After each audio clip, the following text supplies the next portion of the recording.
Et donc, durant ici en Égypte, c'est-à-dire mardi soir, bien sûr, par le président du Burundi en Égypte.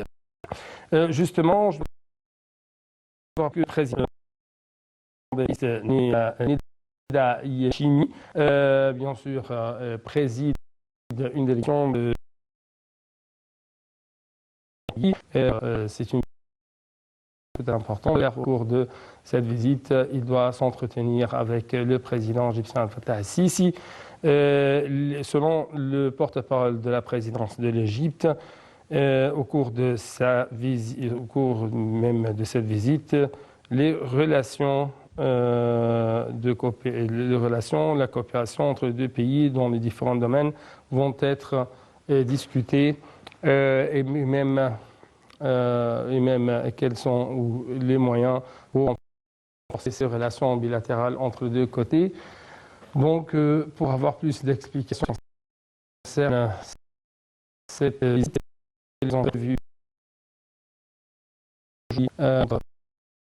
les présidents d'Égypte et du Burundi. Donc, nous avons en ligne de l'international M. Hassam Abdel Fattah. Oui, Fattah. Oui, bonjour. Bonjour, Fattah. Donc,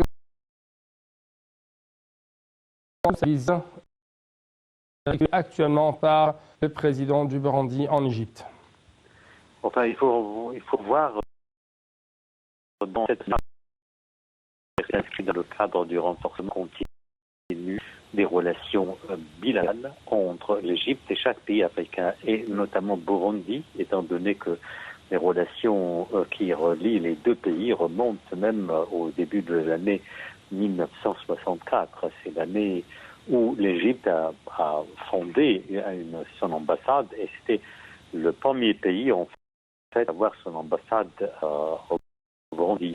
Donc, vous voyez, et puis à partir de cette date, on a vu vraiment un renforcement continu, c'est-à-dire sur tous les plans, parce que même sous Nasser, l'Égypte, par exemple, a pris en charge de réformer des cadres, par exemple, et aussi de fonder des universités, et de se charger aussi des missions sanitaires, c'est-à-dire que pour faire des réformes sur l'ordre sanitaire. Et puis, disons, récemment, on a vu les relations étroites entre les deux pays se sont élargies de plus en plus, sont étendues à beaucoup de domaines, par exemple le domaine industriel, le domaine de l'électricité et de l'énergie renouvelable. L'Égypte envoie par exemple des ingénieurs, des architectes. L'Égypte aussi reçoit des stages, des cadres africains pour des stages de formation, pour mettre en place des stages de formation pour les ingénieurs, pour les journalistes burundais, à titre d'exemple, pour tous les cadres, quelle que soit leur spécialité. Il y a autre chose aussi, l'Égypte a récemment fondé des centres sanitaires au Burundi pour les enfants. Et ça, c'est vraiment un événement marquant.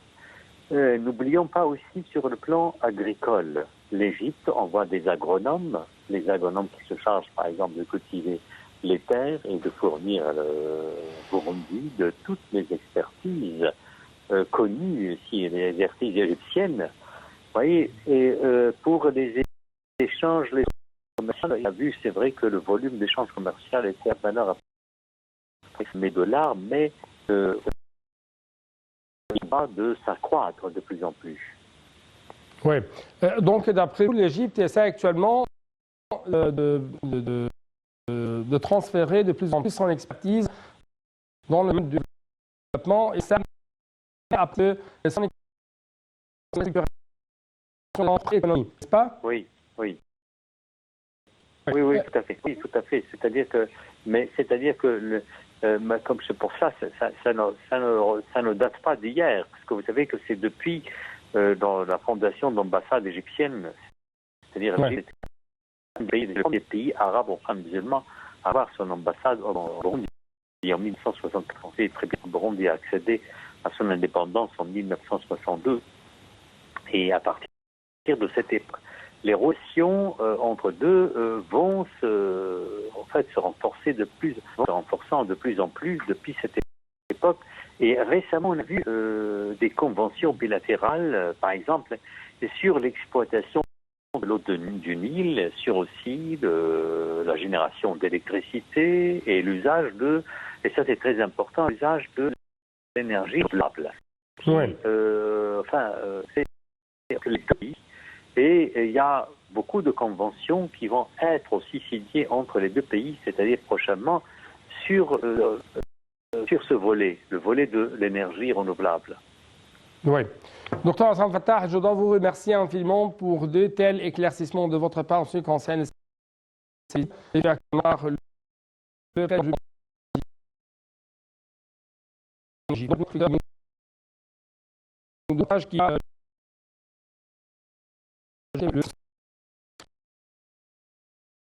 à la science de la stratégie d'avance la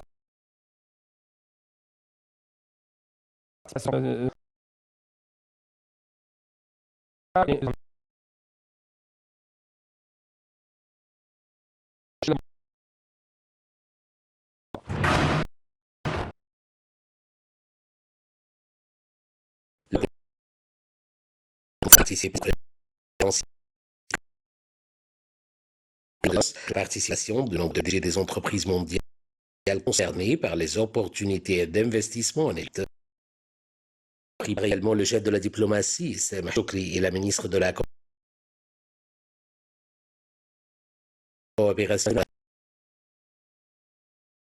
Ce dialogue stratégique incarne l'esprit de coopération qui caractérise les relations entre l'Égypte et le Forum de Davos, affirmant l'intérêt de l'Égypte à poursuivre l'amélioration de l'attractivité du climat pour les investissements étrangers pour contribuer au processus de développement économique en Égypte dans le cadre des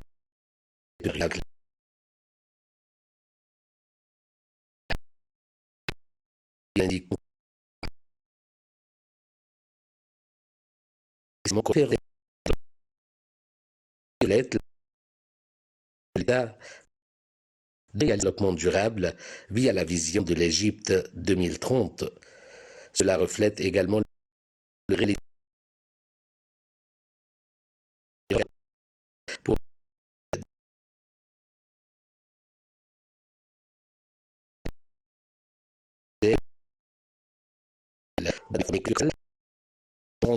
ce qui a permis à l'Égypte le plus grand récepteur d'investisseurs.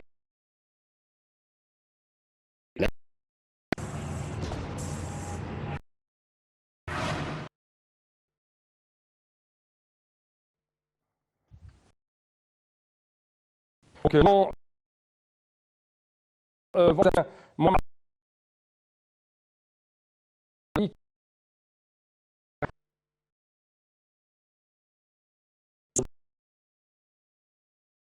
Mohamed Abdelrazek et le ministre pour de présidence de la République somalienne, Hassan Khelif, des moyens de renforcer les relations bilatérales et des développements régionaux. La rencontre a porté sur visant à développer la coopération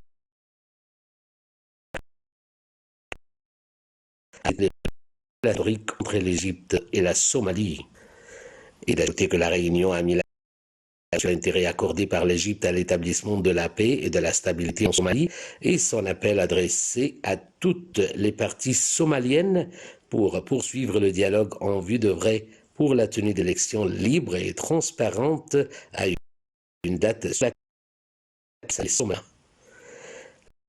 le développement dans la Corne de l'Afrique et les moyens de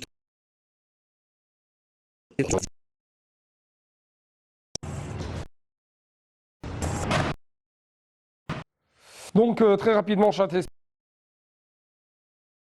téléspectateurs, au niveau bilatéral et régional, le vice-ministre des Affaires étrangères pour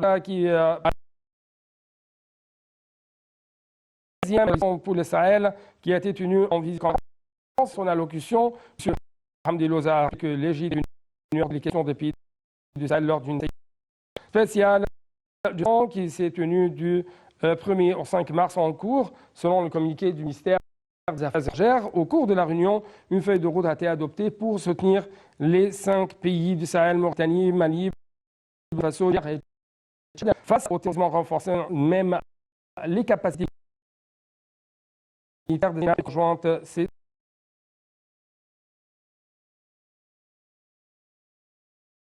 le ministre français de l'Union internationale, M. Philippe Lemary, va nous parler à partir de France pour nous donner un peu plus d'explications en ce qui concerne, bien sûr, de telles coopérations entre les pays du Sahel et l'Égypte, et même avec la France et ce développement sorte notamment dans les pays du Sahel, dans les pays sahariens. Bonjour. Donc, j'aimerais bien écouter les pays sahariens. Qu'on a pour tourisme, c'est du développement. L'Égypte a été représentée, ministériel. Ce volet était plus large de Israël et les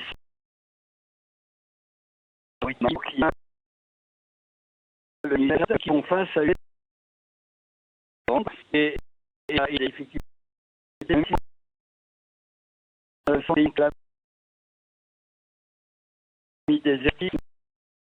des comptes le fond des pays qui sont loin des capitales, notamment une zone qu'on n'a pas zone entre le Burkina qui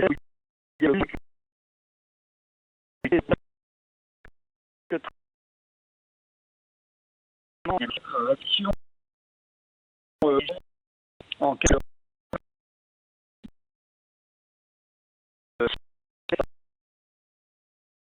dans ce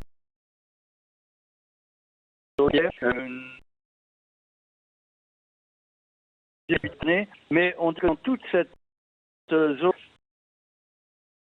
3 fois des milliers d'événements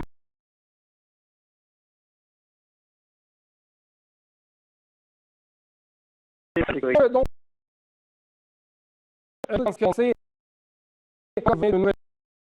justement, quand vous trouvez que les pays en coopération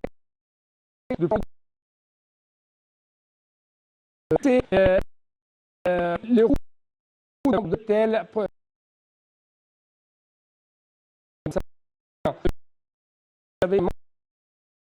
il y a un manque et donc de dire lutter contre le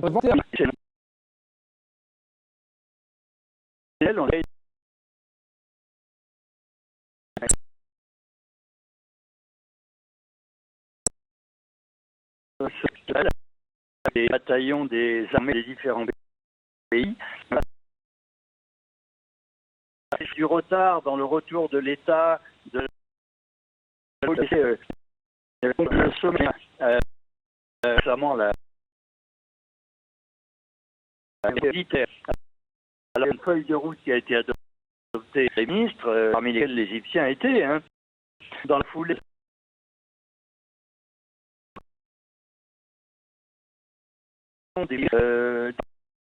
Pour faire revenir l'État de droit, pour lutter contre la corruption, pour une les jeunes, la sécurité avec la consolidation entre les forces armées, désormais de la force conjointe G5 Sahel, l'amélioration des c'est pas facile parce qu'il y avait eu beaucoup d'exagération de la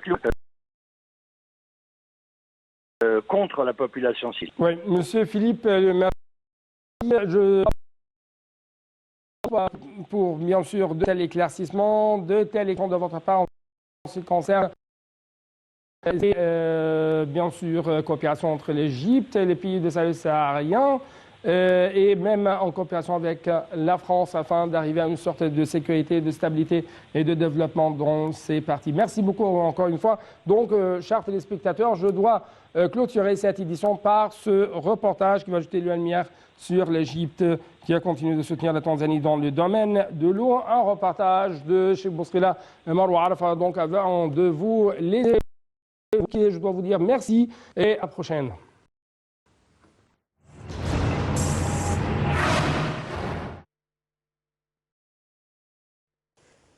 L'Égypte continue de soutenir la Tanzanie dans le domaine de l'eau.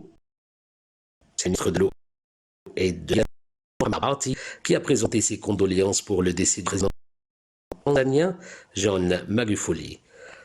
30 puits sous-trains utilisant l'énergie solaire ont été forés et équipés pour fournir de l'eau potable dans les zones situées loin des cours d'eau dans selon M. Abdelhati, qui a signalé que des stages de formation ont été organisés pour le compte des cadres techniques du ministère tanzanien de l'eau afin de renforcer les capacités dans le domaine de l'eau et de l'irrigation. Le président tanzanien avait adopté plusieurs positions soutenant l'Égypte dans plusieurs domaines et avait fait de gros efforts pour le développement et la prospérité et soutenir la stabilité en Afrique de l'Est, a-t-il rappelé.